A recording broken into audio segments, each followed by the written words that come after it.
Governor justice Abdul Nazir ని YCP బృందం కలిసింది. పోలింగ్ రోజు పోలింగ్ తర్వాత టీడీపీ చేసిన దాడులపై గవర్నర్ అబ్దుల్ నజీర్ కి ఫిర్యాదు చేశారు.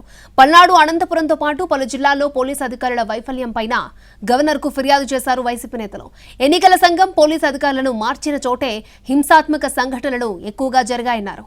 ఎన్నికల అబ్జర్వర్ దీపక్ మిశ్రా అధికారులను బెదిరిస్తున్నారని కూడా గవర్నర్ కు కంప్లైంట్ ఇచ్చింది వైసీపీ నేతల బృందం.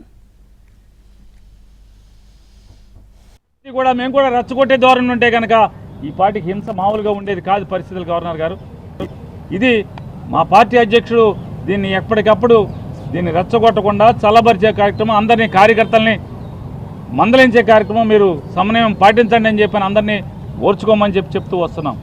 మరీ ప్రత్యేకించి చెప్పేది, ఈ దీపక్ మిశ్రా అనేటువంటి రిటైర్డ్ అధికారి, ఐపీఎస్ అధికారి ఎన్నికల పర్యవేక్షకుడిగా వచ్చాడో గవర్నర్ గారు చెప్పాం, అతని కాల్ డేటా కూడా తీయించండి. ఎంతమంది జిల్లా ఎస్పీలని బెదిరిస్తున్నాడు, థ్రెటన్ చేస్తున్నాడు, ఎంతమందిని తెలుగుదేశం పార్టీకి అనుకూలంగా మీరు పనిచేయమని చెప్తున్నాడు. తెలుగుదేశం పార్టీ పిటిషన్ వస్తే వెంటనే సస్పెండ్ చేస్తాడు.